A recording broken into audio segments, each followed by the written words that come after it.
March 10th, 2022. Wayne Adams. Here. Dan Blanchard is not here. Emily here. Marie. Here. Dick. Here. And Chris Martin. Here. Ashley is not here. Chris Reddick.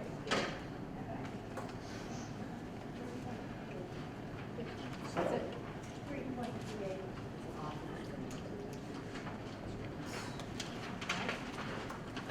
Could I please have a motion to approve the agenda? So moved. Any discussion? All in favor? Great. And now we have public comment. Please come up when I call your name. You have 2 minutes. 3 minutes to talk. Please state your name and where you live. Timer. Okay, TK Brackville is first. I hope I didn't. Do I come up here? Yes. Yeah, right at the table. I hope I didn't slaughter your name. Oh, no, you didn't actually. All right. Hey, everyone. My name is TK Brockville. I live in West Newbury. For the last 15 years, I have served as an administrative assistant at the high school, and I'm here to speak on behalf of the district's administrative assistants. As you can see, we are a small group, but the impact we have is critical to the day-to-day success of every school in the district. In my 15 years, I can't recall a contract negotiation taking place prior to the budget being approved. This year is no different. Once again, a date has been set to begin negotiations after the budget has been approved. Our concern is that you are voting on a budget before we have been given the opportunity to negotiate our contract. When making your budgetary decisions tonight, we ask that you bear the following statement in mind. The PRSD administrative assistants are undervalued. Our compensation is significantly less than any other administrative assistant position in our area. We ask that you leave room in the budget to have a fair, good faith negotiation between our dedicated, hardworking group and the district. On behalf of the administrative assistants, I would like to thank the committee for your time and consideration in helping to make the Pentucket School District the best we can all make it to be. Thank you. Thank you. Joanna is here. Go ahead.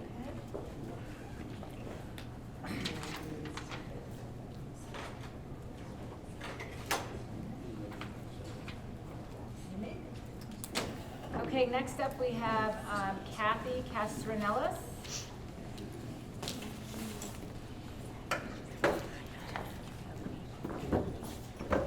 Good evening. My name is Kathleen Castronellis.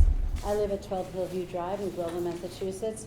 I'm currently a member of the Groveland Board of Selectmen, and I'm also a teacher at the Whittier Votek High School. I'm here tonight to share my opinion and thoughts on the proposed school budget. I am not here representing the Groveland Board of Selectmen. I studied the initial budget proposal, read the narratives, and then more recently reviewed the various scenarios. I wanted to find out what was driving this significant increase in the school budget. Why didn't this happen last year or the year before? I attended the budget hearing and an additional meeting in between. Members of the school committee spoke of out-of-district special education costs that cost $3 million. And so I reviewed the line item budget for these costs. The costs were there, but it was half of the $3 million, about $1.6 million. Still a significant cost. However, I noted that these costs did not increase from FY22 to FY23. So this is not driving this significant increase. I noted the following in the initial budget proposal. The largest percentage increase in the budget is in administrative costs, 20%. A proposed transfer of $778,789 to stabilization. Another proposed transfer of $400,000 to the OPEB trust fund. Several new positions that do not have direct contact with instructing students. I'm here tonight to let you know what the budget process looks like in Groveland. Currently, We are trying to keep services at the same level as last year. We would like to be able to give our employees a 2% raise. We will be unable to keep the unfilled positions voted at last year's town meeting. We will need that money to help balance the budget. We have consolidated positions to save money. We are using the ARPA funds to help balance our town budget by purchasing some capital needs and making repairs to our elementary school. We are doing everything we can to balance the budget for next year, or this coming fiscal year. So when I hear the commentary from school committee members about doomsday talk at our Board of Selectmen meetings, I find it disrespectful. We are all volunteers working for the same goal, to provide our residents with the best possible services for their tax dollars. If the select board expresses concern about a dramatic increase in the school assessment, we are just doing our job, nothing more. Going forward, I have a few suggestions for the school committee members.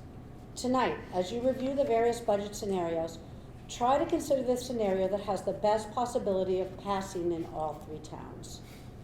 I feel that we may have only one opportunity to ask for voter approval at the ballot, and so I recommend that the school committee do the best they can to minimize the tax impact. As you consider the budget scenarios, please consider how to make choices that have the least impact on student services. I strongly recommend that we start to follow the regional agreement that was signed and voted on in all 3 towns. Operating costs, as defined in the regional agreement, do not include debt. The true cost of the increase in the budget should be calculated on the operating costs and not include the debt, as the debt decreases every year and dilutes the true operating increase. Next year, please start the budget process with the towns in December, as outlined in the regional agreement. This will give us all more time to collaborate and work out differences. I know that you, the school committee, are under a lot of pressure tonight to try and choose a budget and pass it forward to the towns. I do not want to take up any more of your valuable time, and I thank you for the opportunity to speak tonight, and I also truly thank you for your service to the district and to our students. I'll leave this with you, and I have a little spreadsheet that I'm sure Greg will find mistakes in for me, and I'll appreciate it. Thank you very much. I find more in These mine. are some extra copies of it. I'll leave them with Greg and cross off that numbers and do the swap. Should be fine. Next up, we have Beth Rivard.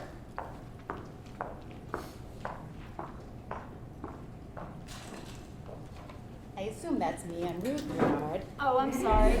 So, I had it as Beth and then cross it out, had it as It's Ruth, okay, I then like the name Beth. I Beth. apologize. I'm Ruth Rivard. I live in Groveland. I chair the town's finance board. I was told this morning I had 2 minutes. I'll take 2 minutes. I'll take 3 minutes. 2 minutes. I spent a lot of time reviewing the budget, getting my thoughts together, trying to figure out how can I prioritize my thoughts, all that's going on in an $872,000 budget increase, and communicate this effectively in 2 minutes' time. I wrote something out, I changed it, I rewrote it, I reread the budget, I was running in circles, and this morning it hit me like an epiphany.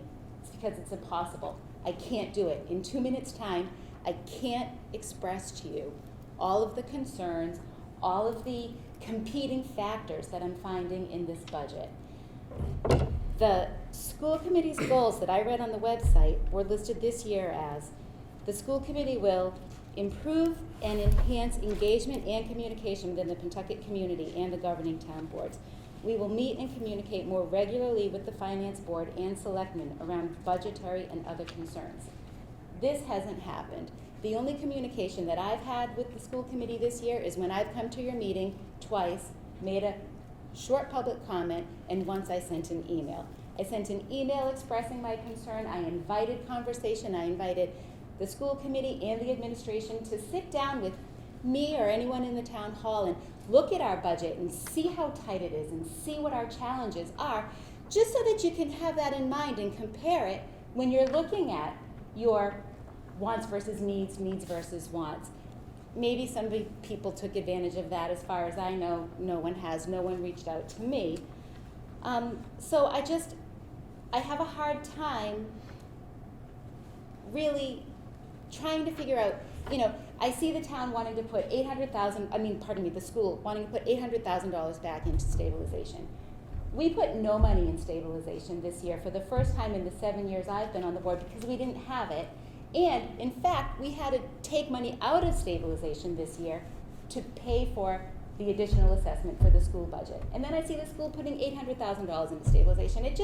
It brings up a lot of questions for me. It's hard for me to see, in addition to a new human resources director, I see layers of administration, I see layers of technology support. Maybe they really are maybe they really are needs and not wants. I don't know, because we haven't really had enough dialogue about it. So I'm just really struggling with the whole budget. I'm having a hard time getting behind a tax override that I have so many unanswered questions on. I just want to close by saying that nobody can deny that we support education. Our taxpayers funded a $100 million new building. The school's budget is almost 65% of our annual budget. We're there for the school. We're supporting the school. I just want to make sure that both sides are seeing each other's side of the competing needs and doing the best that we can with the limited resources that we have. So, thank you. And also, whatever budget you do pass tonight, whatever override you do pass, also please remember, we're going to have to fund the annual escalations on that annually, the increases on the new budget as it's passed. If it's passed through the override, we're still going to be paying for the adjustments on it. So I'm always available to talk. Thank you very much. Thanks.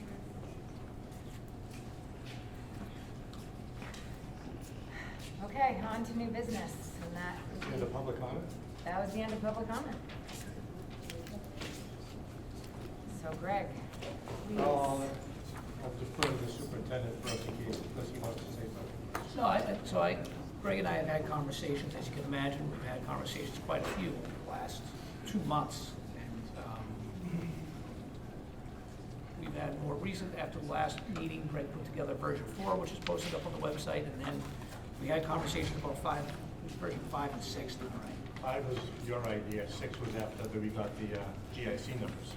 Okay, so GIC numbers did come in officially yesterday. They released municipal numbers yesterday at 1:30. So there was some good news there, and some big relief there, which is definitely needed and appreciated. And then when we start talking through the versions, so version 5, in this one right here, we have, so when we look at the first grade increase, this is something I've gone back and forth with the principals to find out, when they look at their kindergarten numbers right now, what they have for kindergarten students, what percentage of their kindergarten was already enrolled at this time last year. And so they gave me that feedback, and it looks like we could probably, and again, everything, everything as Greg says, it's a guess, right? So it's probably a safe guess that one of these for sure would not be needed. One of the schools has 44 current kindergartens. We like to have kindergartens around 18 students. So with 3 of those, that's 54 students in a class. So one of the schools has 44 students, and they're typically at about 90%. 90% of their current kindergartens students were enrolled at this point last year. So if you took another 10%, that's another 5, takes them to 49. So they're probably good with 3 kindergartens next year instead of 4, which would save that first grade teacher. The other situation has 49 students, and that's a little more close, because that's adding 5, and I think they were at 88 or 85% at this point. So that's going to take it right to 18. So I would say in this, we put down the 2 Bagnell and Sweetser, where those growth would happen. Taking 1 out for sure, I think I feel really good that we'd be safe on 1. The second one, probably, but I'm not 100% that we would be. Greg, do you want to talk through the 6th? Sure. Version 6 was kind of a hybrid thing. And I'm gonna use the word threw together, but I really didn't throw it together. There's some thought involved in this. Actually, it took a lot of analysis to get through the GIC numbers, because we have 380 people on health insurance. So once you see the new rates and you run the roster you've got this year and then plug in new numbers, and do the calculations and things like that. It takes quite a bit of time to figure it out, so. What I'm saying in version 6 is adding these two, I'm comfortable cutting from the budget book $75,000 from that number for both regular employee and retiree. Now, it's not because I just picked 75 from each one of them. The retiree increase in the GIC was lower, but was lower than the regular one, but we have fewer people there. So it works out to be about $75,000 each way, is what I'm comfortable with based upon our current roster. Obviously, if we hired more people, it would affect that a little bit, but not enough that I'm not going to hold up a budget discussion about it. I believe I just added these to the numbers that Justin had talked about, the one teacher, and using the methodology that Chris Redding asked me to do in version 4, which is putting one-time money into the situation. The 100,000 from SPED, the 100,000 from Circuit Breaker, and the 200,000 from E&D. Keep in mind, if we go on the 200,000 from E&D, you're going to have to vote tonight to suspend your policy. Because the only reason E&D is up like that is because we have a policy that says I have to do it that way. So you'd have to vote to change the policy for 1 year to do that, to allow that change. What I want to kind of emphasize as you go through this, I'm not sure it's going to be possible to so-and-so pick a version. I think it's better to look at different things that you like and see and talk about amongst, have a healthy debate and look at it, because I mean, if I was sitting in your shoes, I'm not sure any one of these versions would suit it for me, but there are parts in ones I like and parts in ones I don't like, and I don't think you'll be able to do just that. I think you can probably come close with one version and add, detract a couple little things from it, in which case, when the committee does come up with a consensus of what they're going to do, I will walk back to my office, grind up the 3 things I need running to do this. I will plug it in, come back, get you what an assessment would look like that the towns could get tomorrow. I could get you an estimate, and I mean, it's a estimate of what it would cost the towns on an override, because they're going to need one. Transportation certainly took care of that for us. There was no way around it. And I can give you a number that you can vote for a budget, should you wish to pass it. So I'm open to any questions. I'd love to hear your thoughts, and I'm not sure what else I can add to this right now. If I could just quickly, I think for everyone to give a kind of a backdrop, and I know, like Ms. Rivard said, she had an epiphany, so I've been trying to figure out how do you frame this? How do you frame this for folks to understand where we are and what happened? How did we come to this point where it's a sudden override? And went through this exercise of, if you look at the fiscal year 22, but fiscal year 22 will not come to an end, so we don't know what the final budget is, but it's $46.8 million. Each year, we figure that towns will be able to contribute about 3%. So 3% of that $46.8 million ends up being about $1.4 million. So each year, Greg sits down in the towns, this has happened the last 10 years. Greg will sit down with each of the towns, probably happened before that, and they figure out, okay, we got about $750,000 from the towns, and then we look at another 650, 700,000, and the school district says, okay, we're not gonna do these things. And the towns also say, okay, we're not gonna do these things. So that's compiled over 10 years. So just to keep in mind the $1.4 million. Now there's another partner in this. It's the state of Massachusetts, where they go ahead and they pay, and they pay into Chapter 70 money. Our district, as you all know, is considered held harmless. And by a held harmless district, that means the state views us, that we are wealthy enough, that we do not, we're affluent enough, that we do not, should not forget the absolute minimum. The absolute minimum per student, that number is $30. So when you take that $30 and you multiply it times 2,300 students, you end up with $69,000. $69,000, so we have 1.4 million. The state comes in and says, hey, we're gonna contribute to that, of that 1.4, we're gonna contribute $69,000. If you do that on your calculators, it's gonna come out to be a 4.75%. So every year, ours are going up. parking costs go up. The state's contribution to that is less than 5%, which means the remaining 95% becomes the burden of the towns. And that has been the trend that's been going on for over a decade. And that's also been the point of conversation that we've had in this area with all districts, with all regional districts and municipalities. Everyone has seen this. And it just puts everyone in a really, really challenging position because towns and schools are pulling back on what they can do in order to try to keep the cost to the residents down. And then when you look at this year in particular, you have not just the 3%, but in addition to that 3%, you have an additional cost for regular education transportation. It was a new contract. We put that out to bid. We went with the lowest bidder. We did the same thing for special education transportation. It went out to bid. Goes to the lowest bidder. In addition to that, we also lose about $144,000 from the state for regional transportation. Regional transportation, as you all know, is supposed to be funded at 100%. I know Greg talked about this last week, but it wasn't because the formula that they used said you didn't optimize your buses last year. Of course we didn't. We were in a hybrid. But we had to run every bus where regional school did. So you combine those two new contracts along with the loss of $144,000, and that by itself is about $580,000. So in addition to the 3%, the 1.4 million, you're now adding on another $500,000.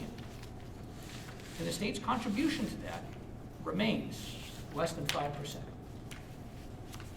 $69,000 is going to be their contribution. So it is a bad situation. We certainly understand, I know Greg and I certainly understand, I think all of you understand, this is not a good situation for schools, it's not a good situation for the towns, and it's something that has happened year after year after year. And part of it has to do with the legislative, or our ability to have voice in legislation. We advocate, strongly advocate. We're a small community. We have representatives, one representative, sometimes two, it depends on where they finish out the lines. And when you look at bigger districts, they have far more. One of the biggest problems is that that formula gets followed for grant money as well. So when we're looking at Student Opportunity Act, you'll hear about some districts, you read about in papers, getting millions of dollars a year. How much are we getting, Mr. Conway? $58,000?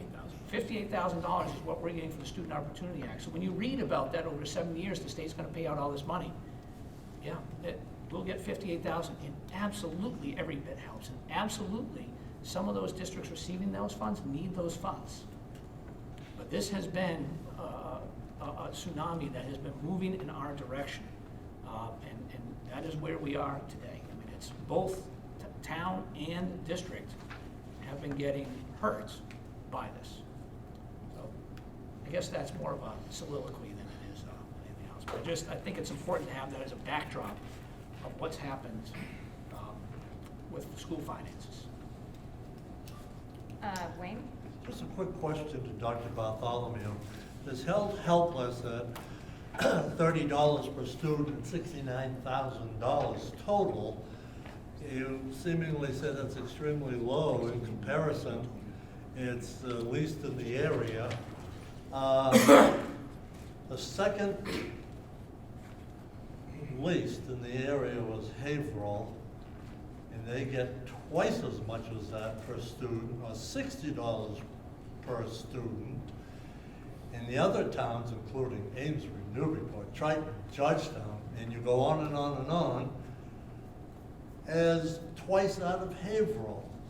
So you're just throwing that out to the people how little that actually is at $30 per student, being $69,000.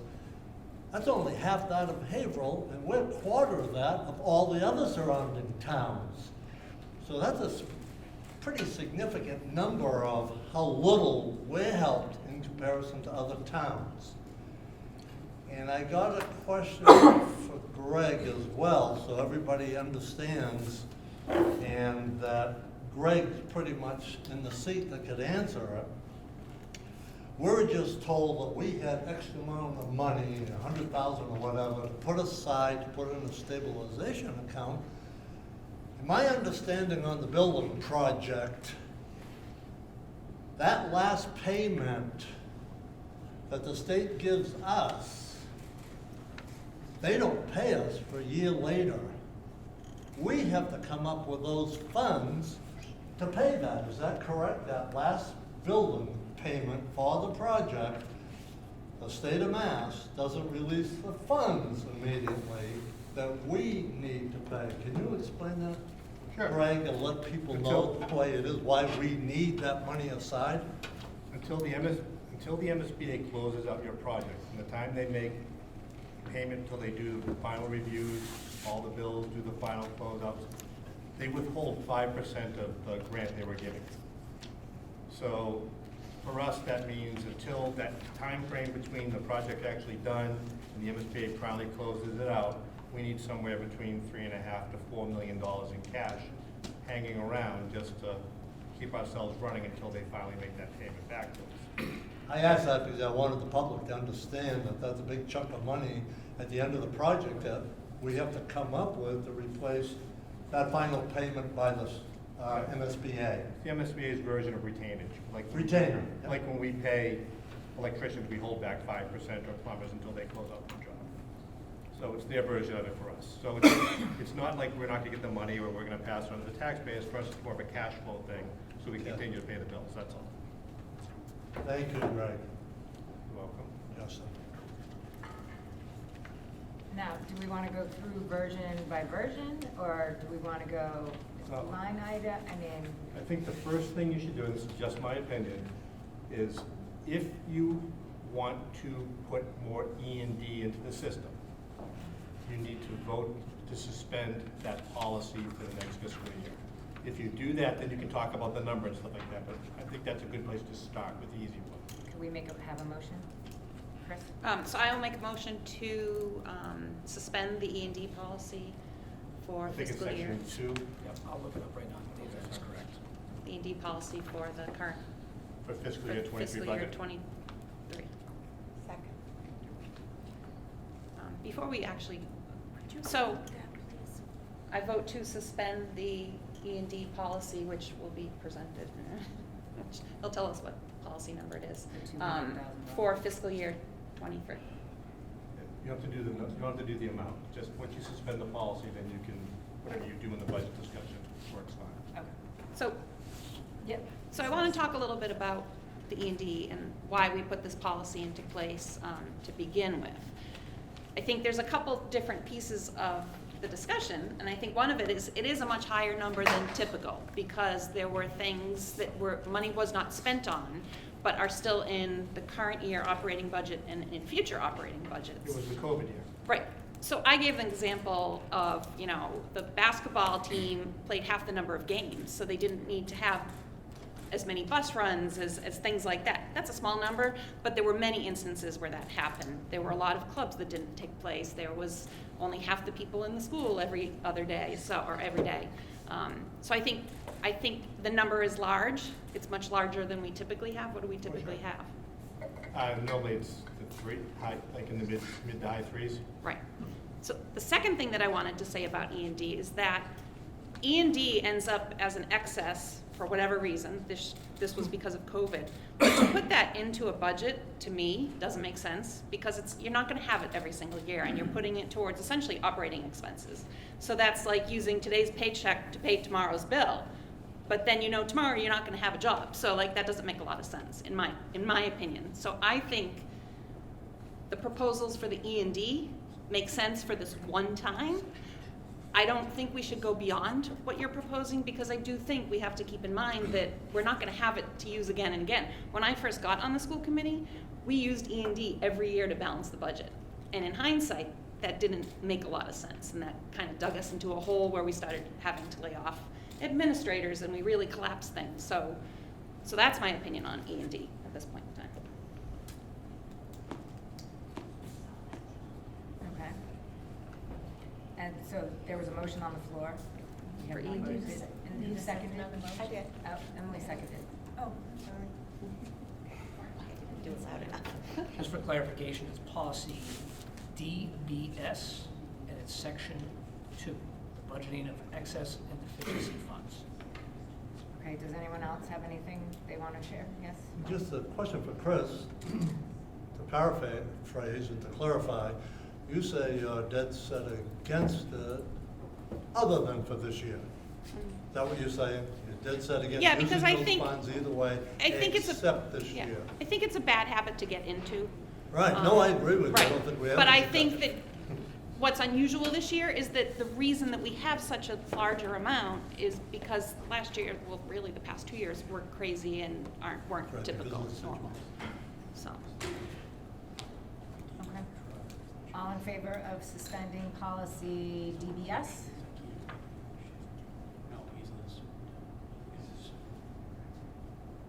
Okay, All opposed? okay. Motion passes. Madam Chair, Yes. despite the vote, if there's another year that goes by, can we reinstall DBS if in fact that's appropriate at that time? Well, if we're just gonna suspend it for the year, then it would, right? That's Okay. it. Suspension for this Yeah. fiscal year. Yeah, All right. It's just for That this was fiscal part year. of the, okay. Yes. I got it.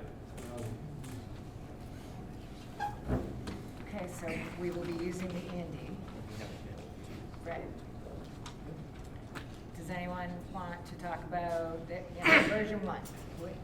Oh, How do sure. you- Version 1 is basically the budget book. Obviously, there's no way we can do version 1. You just voted, well, you can do version 1, but But it obviously doesn't with the include- GIC numbers that just came out, we shouldn't. you should not. Okay, I mean, obviously, you don't want to pass cost on that you know does not exist. That's not a good policy for anybody to do. right. So, I mean, obviously, version 1 is what we have in the budget book after the governor's budget was released, House 1. So we know the adjustments that we lost in regional transportation aid, the revenue increase, the extra 10 grand we got in Chapter 70. Also, the school choice and charter expenses. But we also, at the point now, know the bus contracts, or the changes over what I thought they would be versus what they were in the budget book, those adjustments. So it's basically the budget book minus certain known quantities. Unfortunately, being a little less in the bus didn't help us when they took 146,000 away in transportation. But, so obviously, right now, version 1 is your starting point. I would say, obviously, the 2 GIC accounts, 150,000 is a reduction. I think those have to go in to this. Okay. And now you can talk about, you suspended E&D policy, how much of E&D you want to add into it. You have listed, you I just listed threw 200. 200,000, you can pick any number you want. Okay, I mean, it just is what it is. I put 200,000 in because, yeah, it's more, you could do 300,000, you could do 250, you could do whatever you want. I wouldn't go much lower than that because we still have to start building up some sort of stabilization account. As for what Wayne said, because we're not nearly close enough to what we need for cash flow for that. But we had kind of planned as the length of the project went on, how much we were putting in E&D would handle that problem. So okay. I wouldn't go too much more than that because, like I said, you are kind of kicking the can down the road because we are using E&D for expenses in the budget. You never know what's going to happen year to year. We could have, 50 retirees next year. We just don't know. But safely, 200,000 is good. 250, I think, would probably be the max I'd go if I was you guys, but it's up to you guys to talk about it. Okay.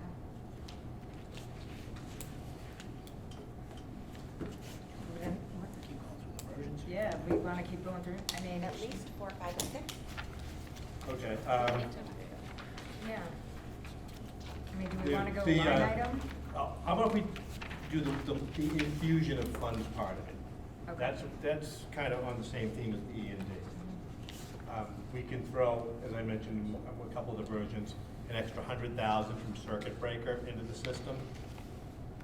That's the account that we use to offset the out-of-district special ed. So the budget book looks 1.6, but it's really 1.6 plus 1.7. Anyways, I'm sorry. Yes, Chris. I'm Just- sorry.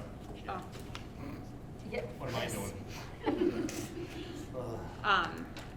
So there was a comment made during public comment regarding the increase in special ed not really showing up in the budget book. Can you explain that a little bit?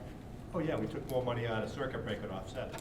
Right, so you won't necessarily see a line item increase in that line item, Yeah. but you will see as it's coming back in through circuit breaker or Sure. through other revolving Sure, funds. like I said, you want to add 100,000 to that, you most certainly can. I think I went from 1.3 to 1.7 this year, and if you want to make it 1.8, be my guess. I mean, it's tapping into our reserve account, but again, that's another one of those accounts where people move in, people move out. That's why we have it, because the one thing you don't want to be doing is sitting there in November, and if someone moved into the town of Groveland, that costs us $400,000 a year. Or Merrimack, it happens all the time, so we need that offset. So, because we can't lay teachers off once class sizes is set, so. Madam Chairman, point of information, please. I'm sorry, we can't. We can't recognize the point of information since she's discussing the point of value. I just want to clarify it. Robert's rules. Okay. Thank you. Briefly, I'm referring to the line item in your budget detail for out-of-district placement where you see the circuit breaker. If you look at the 5 years, it actually went down. That's the only line I was talking about, period. That's why I was asking him to clarify that. That's what we did. I don't think he knew exactly the line that's in there. If you didn't use more circuit, you've done the same circuit breaker every year in that line, No, in your budget detail. no, circuit breaker, it's the line underneath it that says offset by 1.6 in circuit Yes, breaker I know. funds.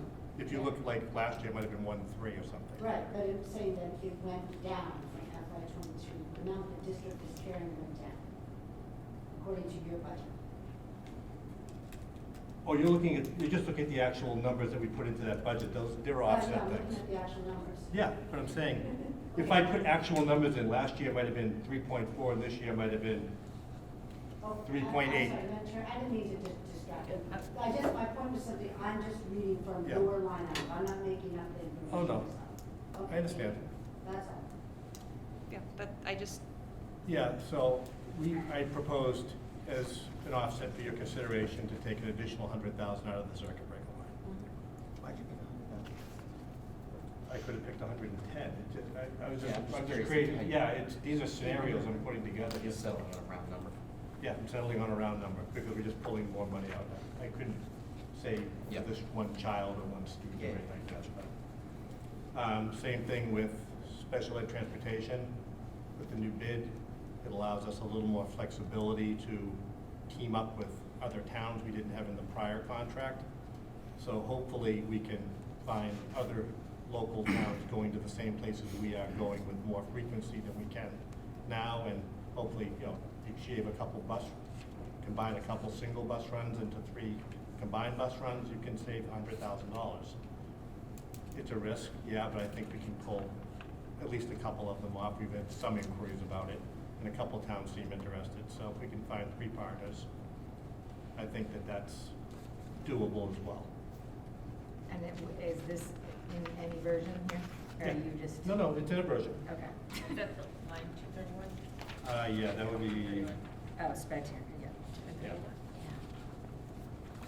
That's line 231 starts with, because of just the bus contracts in version 2, but then I think starting in version 3, I add $100,000 to it.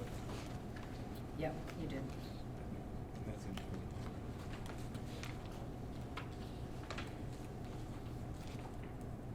Okay, is that something we want to include? Joanne, Yeah. well, Dick, and then Joanne. Uh, Dick had his hand up earlier. Just had a question. Are we encouraged, I love the idea of supporting and joining up with other towns, but have we gotten any kind of encouragement that this could actually happen? Because we've talked about this before. Yes. Before it was more limited. This time when we went out to bid, we just did the in-district buses, so it makes us totally free agents when it comes to out-of-district. Okay. So we can call anybody. So if a bus company we're not even currently using now is picking up a child in Salisbury and they're going to a place in Waltham, they'd be happy to pick up another kid coming through Groveland or Merrimack or West Newbury. And that way there, you're going to have 2 different towns sending private runs. You can work with them. So during the summer, we'll pass around rosters with the towns.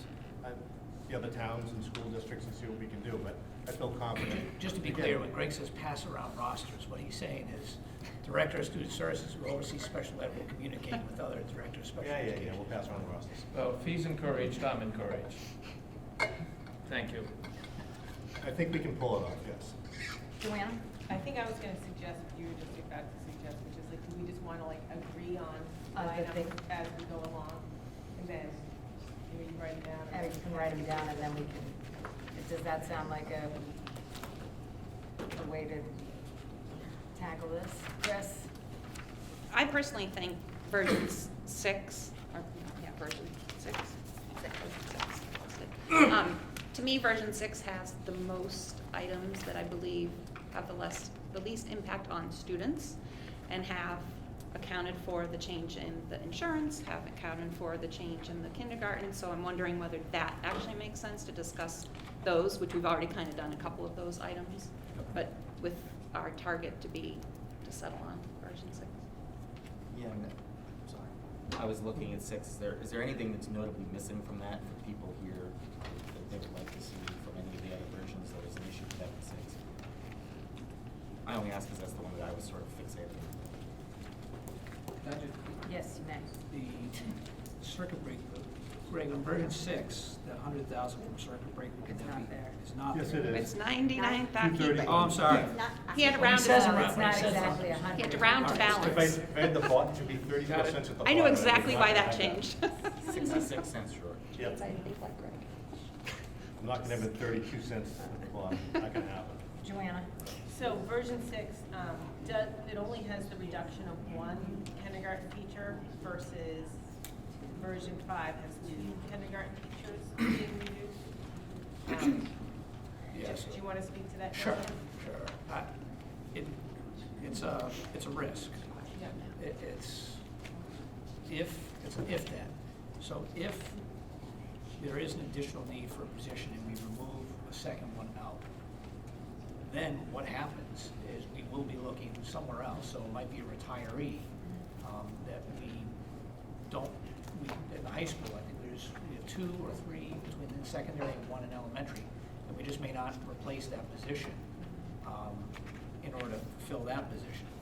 I think it's unlikely that it will go up by that much, but it certainly could. But if it does, that means the high school, secondary, would lose a position there. And the timing of it, I think you all know. Many of us have had children. Like when kindergarten comes in, it's not every parent doesn't necessarily register right at the beginning. You might not know until August or sometime in the middle of August whether or not you can. You need to add a position. I think we added a position in July of the past year when we saw we had to go from 3 to 4 in 2 of our towns. Wayne, sorry. Yeah, I came in here tonight, the thought of version 1 is the best for the community and the best for us.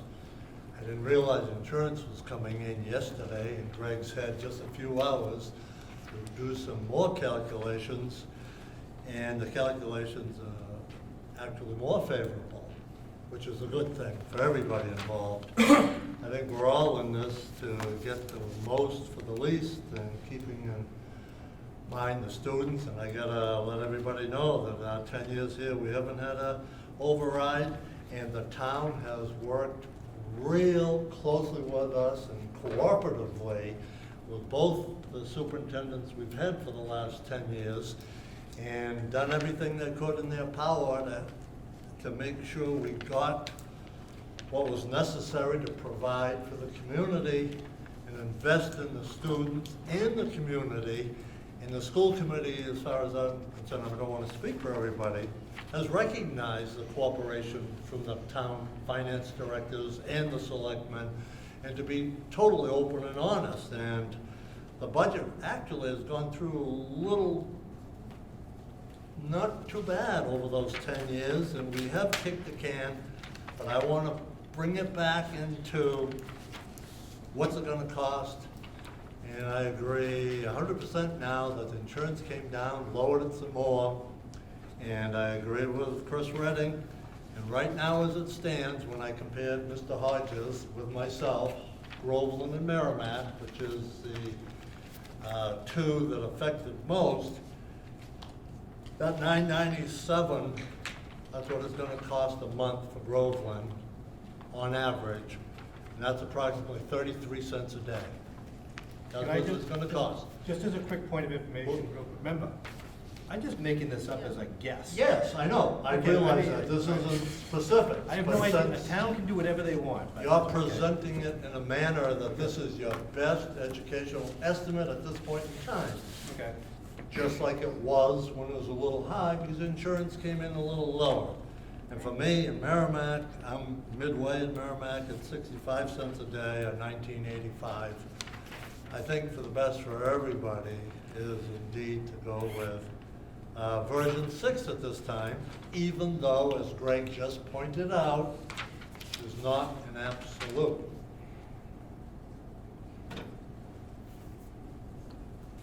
Joanna? So I would prefer, so can you explain to me what happens if an override isn't passed in two towns and the budget therefore doesn't pass? And the district does not Which, have a budget. which one do you This want? has You want not- Greg to explain, or do you want me to explain it? It's two part. I think Greg, because Okay. this just hasn't happened when I'm on the committee, so I'm not Sure. fully understanding exactly what would happen if we have a budget that does not pass. Then the district has, I believe it's 45 days to create another budget and send it back to the towns for their consideration. And then, If it doesn't Keep pass going, by it's June one- 30th, we're on a 1/12 budget until it finally does pass. So you have an opportunity for the taxpayers to decide, basically, like, if they want to Well, fund education at the level that's suggested by the school. Well, if the towns do their normal process, you wouldn't know until the election in May.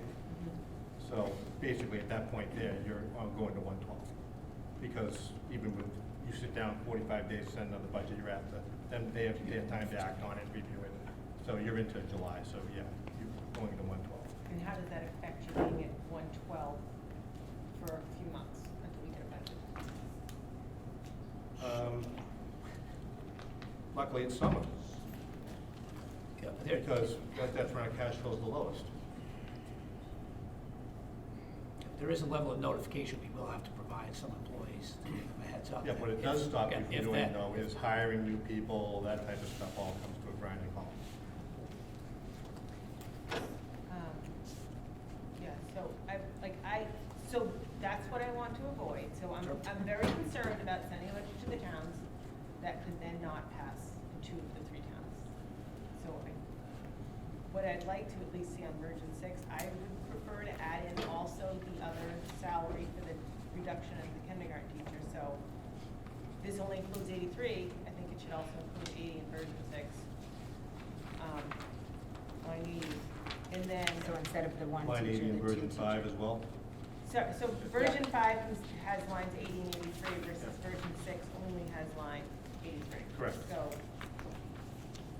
in order to make this as palatable as possible for the towns, if it's, I know Justin says it's a risk, but it's, he It's thinks a small, it's it a is a small risk. I mean, percentage-wise, it should play out that way. Yeah. Of course, it's, So I think we should take a small risk personally, I mean, it's just my personal opinion, so include line 80 also, so that would be another reduction of 55,000. And if you feel like it is safe to go up to 200,000, to take 200,000 out of, 250,000 out of E&D versus 200,000, I would be happy with that. So that would give you another 100,000 reduction between those two things. Does anyone have, I agree with Joanna, I think it's worth the risk to lower it as we can, if it's, that's what the numbers are looking at. Greg has more time here than I do. I defer to him on the E&D number. No, we have a low stabilization for a budget of our size, no doubt about it, but yeah, $50,000. Like I said, a lot can happen in the next 3 years during the project. Things are gonna go swing both ways with a pendulum. That's what, keep in mind, these things aren't really budgets, they're just spending plans. What everybody asks for, you try to do the best you can with them. We make You the constantly adjustments. adjust them, yeah, so. Okay, Wayne, you had a question, or comment? Is there a motion on the floor? Not yet, no. No. No. There wasn't a particular motion. But I want to make a motion that we vote now for version 6. And, We can still discuss. okay, Emily? Do Nobody we have a seconded? second? Second. Okay, now discussion. Emily? Version 6, like, as is, or version 6, As the is. way it was That Joanne was just talking about, proposed yeah. to adapt? Well, the problem arises that Greg has told us already that none of these really fit perfectly for him, that they have to move a little or tweak one to the other. And we could spend a great deal of time, us 8 non-business people, trying to tweak. No. But the fact is, a decision kind of has to be made, and the tweaking, everybody here might have a different little version of a tweak. Right now, the tweak is 1 kindergarten teacher as opposed to 2, a risk or a little more risk. Can we do that for every item? No. I'm just wondering No, what some what your reps. motion meant. Did your motion mean this exactly as it's on the paper before we talk about anything? Or, I understand. I'd love to be able to say, yes, exactly this. But that's your Greg intention. has Chris? alluded to, they can't be specific No, on any no, of you, them. if you want to vote a version, that's fine, I just didn't think it was likely. Right, so I took it to mean that he was referring to the version 6, we're all referring to commonly here on this piece of paper, and if we want to vote on that motion, any changes to it have to come in the form of an amendment. For instance, Yep. Joanna's proposals would have to be proposed amendment to that Yep. version. Sorry, go ahead, Chris. I think we also have to vote on a number. At the Not end, At yes. the end, yes. When you tell me exactly what you want added, subtracted, moved, I'll run over, make sure it's right, because I don't want to vote something that's wrong. Plug it into all my spreadsheets, and I'll be back in 5 minutes and tell you this is the number I need you to vote. And I will make those changes to the budget book, and that will be it. Okay, Marie, and then Emily? I'm sorry, I'm just trying to keep up with all the new versions and whatnot. And I would say as is, if I'm reading the numbers correctly, comparing them correctly. Version 6 is a lot more, I mean, it's not a non-override, but it's a lot more palatable than what we had in version 1 and what we started with in that Oh, budget God, book. yeah. Yeah. And while if it's most likely we wouldn't need those teachers, I think that's great, except I believe my first year on this board, didn't in June we have 4 special ed children move into our district a few months after we passed a budget, and it was at significant cost to us. Yes, it was. So those kinds of situations make me nervous to think of cutting 80 and, Thanks for the memories, yeah. Yeah. That's why we built up the circuit breaker account while we could. Okay. So we wouldn't, so when that happened again, we wouldn't have to do what we did before. yeah. And I just want to say, I appreciate, and I have read all the emails, all the letters from the selectmen, from the finance committee chairs, and I appreciate them, and I read them, and I pour over them, and Greg can tell you, I go back and I bug them again, and I bug them again, and I say, make it make sense to me, help me make sense of this. And I just keep coming back to the fact that, first and foremost, we're school committee members, and we're here for the best interest of these kids. And while I respect everything I've heard, and I want to maintain the solid relationship we've had with the towns, like Dr. Bartholomew referred to, every year it's a give and take. You know, we get our budget books, and do you want to do an override? No, we don't. So here we go. They're gonna take a little from their budget, and we're gonna take a little from our budget, and we're gonna make a little cut, and they're gonna make a little cut.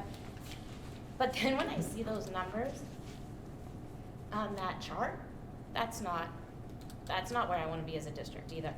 So to me, version 6, as is, as it stands, like, you know, with the circuit breaker and whatnot, I just think we have to, for me, it's the kids first vote for me.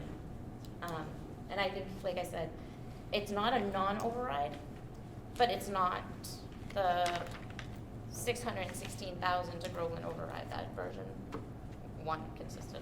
So that's just my personal thoughts on it. I mean, I've seen the ESSER funds. We all sat here and heard the presentation on what a difference the curriculum directors have made in the teachers' lives and the students' lives. I can tell you as a parent, I came to this board before as a school committee member because I was concerned about they made 3 kindergarten classes down to 2 first grade classes. It didn't go great. I'm not gonna lie, we didn't get that 3rd teacher and it didn't go well.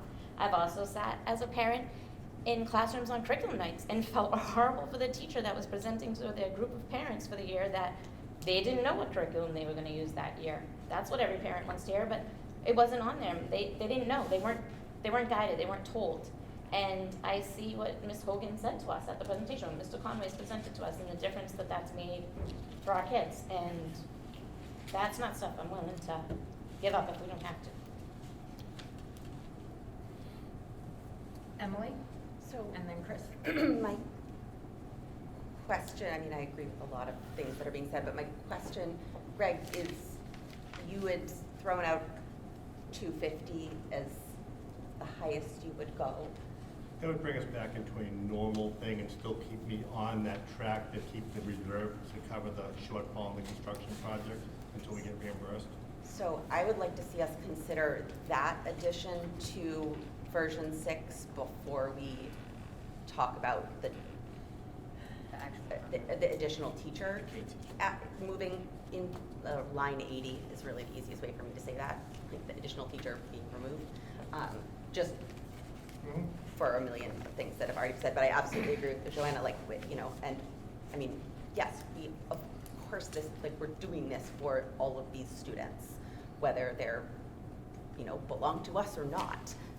These are all, like, collectively our kids, and I just, I'm not a super risk taker when it comes to this stuff, but if you say, I mean, you are an expert, I trust your judgment. If you say we could take 250 to reduce a little bit more of the burden on the town, you know, and we're still getting most of the supports that we need for the students to make their experience equitable and strong.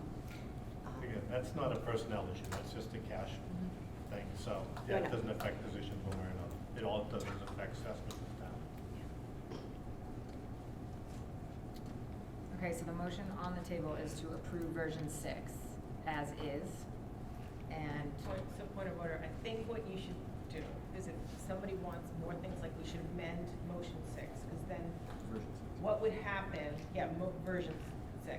So if we amend the motion, then you can vote on the amended motion. If that doesn't pass, then it goes back up to the original motion, which is just plain version 6. So Okay. it's like, that's probably the cleanest way to do it, is to have an amendment. Chris? Or I think it might be cleaner to just vote on version 6 as is, and then come back with, Whatever. Add the amendments. and then come up with a number that we collectively agree upon. That's my But opinion. if we vote on 6, then, If it passes, it passes. If the will of the committee is for it to pass, then it does. But if it doesn't, which I'm thinking it might not, then we can come up with the next version that we feel comfortable with, okay. or the next number. I like numbers better than versions. So can we get them? So Can I make a motion to amend the motion? Yes, To you add can, the yeah. additional 50,000 from E&D? Wasn't it 200? 200 to It's 250. 200 now. Right, You so to want add, to- add 250 additional, right, so 200 Okay, plus 50. so now, does If someone want to someone second seconds that? it, then that's. I'll second it. Okay, so we vote on that. All in favor of adding, discussion, sorry. Wayne? We had a motion on the floor and we're deviating from it. Now, Joanna knows everything about Robert's rules, Right. so we're evidently going in her path. The motion on the floor was as is to vote on it and then go from there. But Joanna says differently, that I'm forced to make an amendment on the original motion.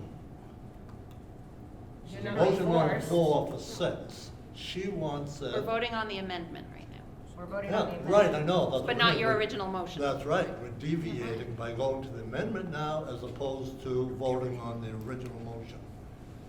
So we would vote to amend the original Right. motion. If that Right. fails, then we would vote. on the Exactly, original. so we're taking it to its. Discussion. Okay, your motion needs a second. It did. I already said, Oh, I already you did. seconded Oh, it. you said it, okay. And then Emily amended it. Right. I motioned. Dick, I did.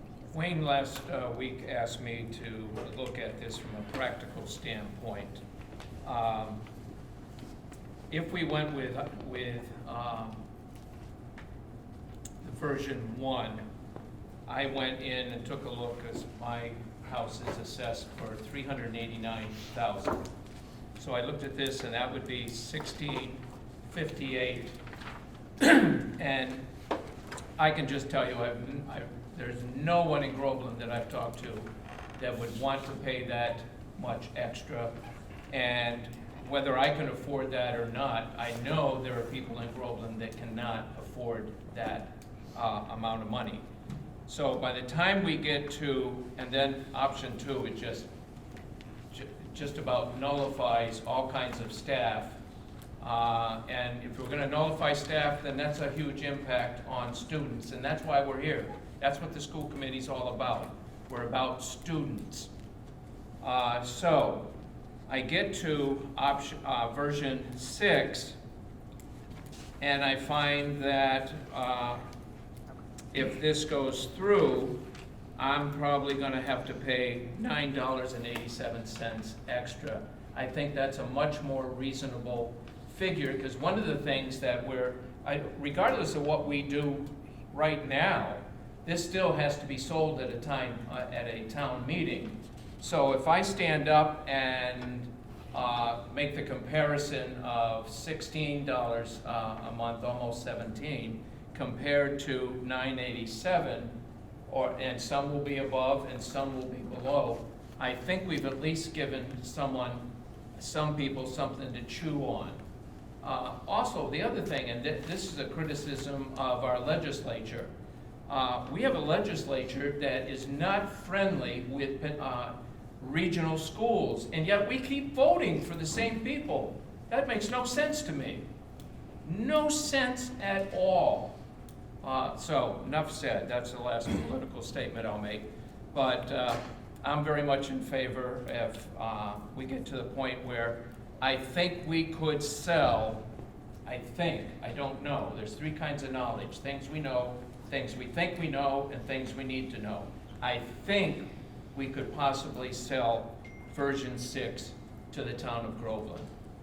That would be my encouragement. That doesn't mean that I'm right. It doesn't mean that Groveland is going to buy that hook, line, and sinker. That I don't know.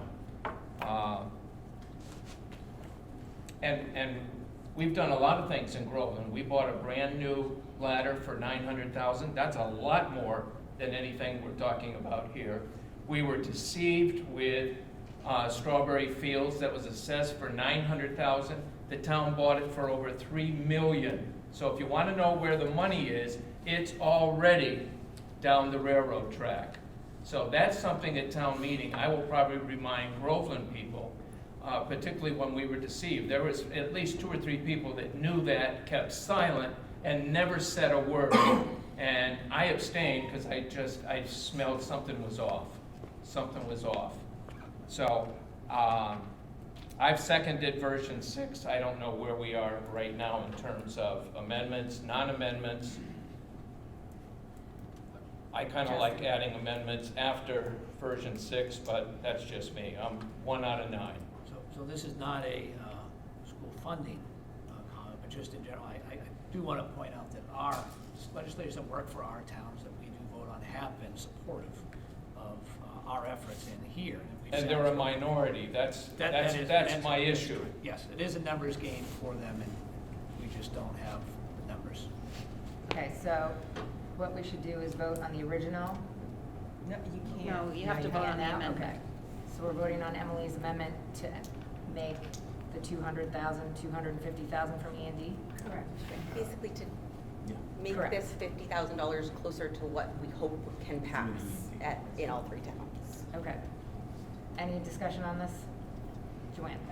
So we're voting on all of version 6 with an additional $50,000. Emily's motion isn't just, I don't think, it's just,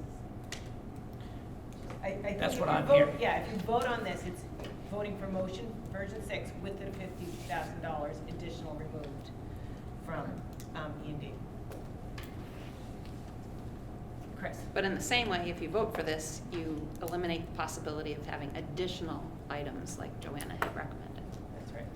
So, Okay. So all in favor? Okay, so we have Emily. Okay. Opposed? sorry, I must have missed it. You just asked another, all in favor, and Emily was for it. Did you just state something? No, I didn't say anything. Yes, who's Opposed. opposed? Oh, I said opposed. Oh, opposed. Well, I didn't hear you. I'm staring at you. I didn't see it, but the hands came up. Okay.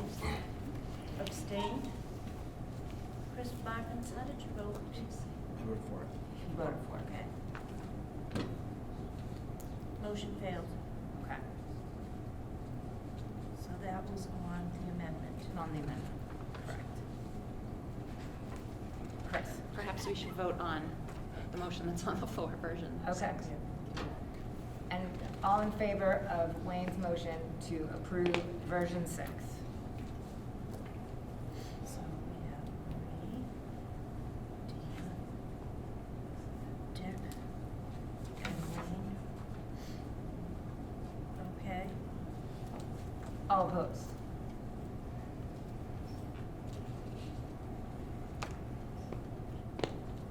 Get your calculator out. And abstained? Chris Markins, how did you vote? I voted for it.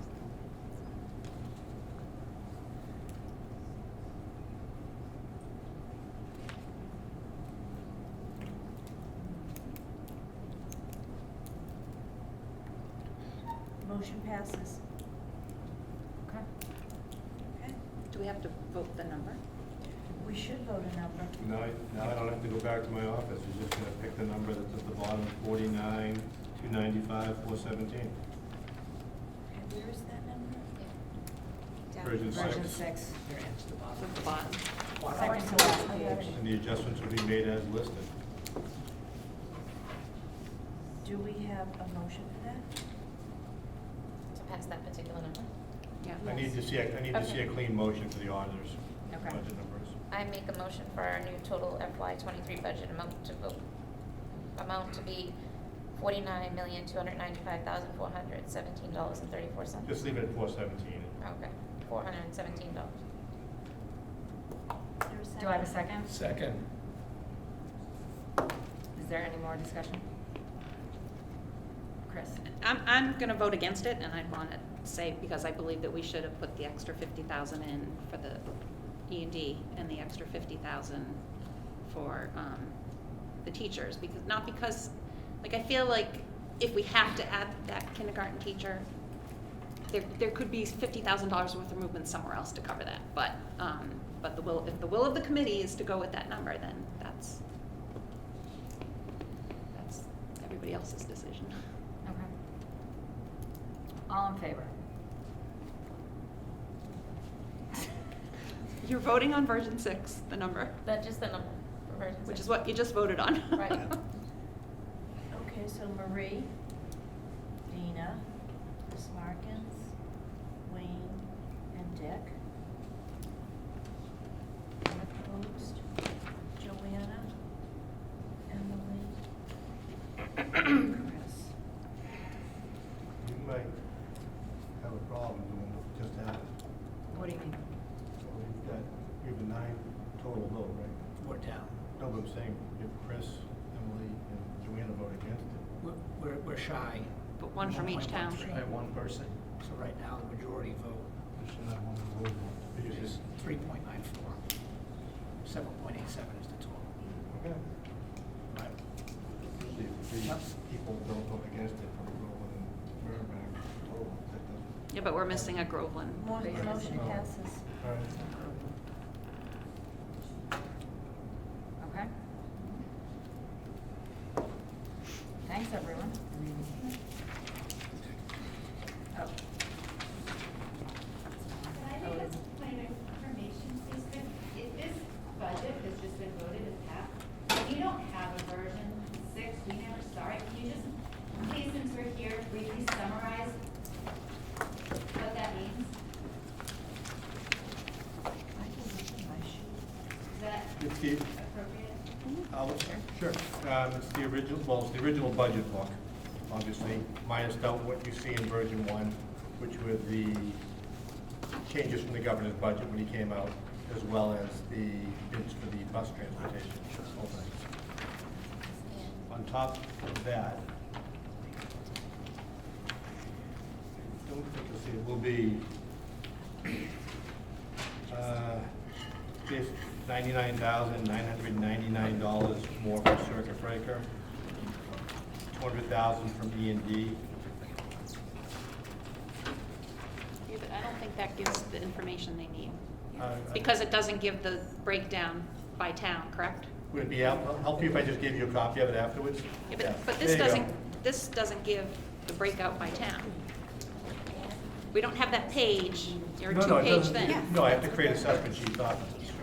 The assessment sheets are Yeah. not there. No, it doesn't create those. No. That's his estimate, Oh, right, estimate of how much they would put on the override. Yeah, How they that would could- impact, but they could put more or less on the override. They could put more That on. doesn't give them the full amount. Correct. This is just all based on the budget book, Yeah. But you will provide the towns with their, with an actual assessment sheet, and there they can begin their decision-making. this week, process. next week? Tomorrow. Tomorrow.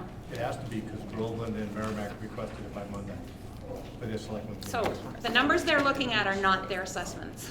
No. Okay, the numbers on those sheets are not your assessments. Those are an estimate as to what the towns might put into an override. So you need to get your new assessment sheets, which he'll provide tomorrow. I think so, if you're looking at that, I guess it's, the easiest way to summarize it is, this is just quick. But the difference between version 1, which was the original budget for Merrimack, is about $250,000 left. Groveland is $250,000 less.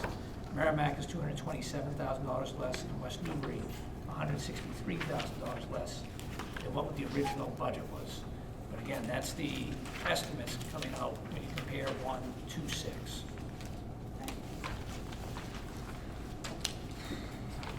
Okay. We're gonna have to go into executive session to conduct strategy sessions in preparation for negotiations with non-union personnel or to conduct collective bargaining sessions for contract negotiations with non-union personnel. So moved.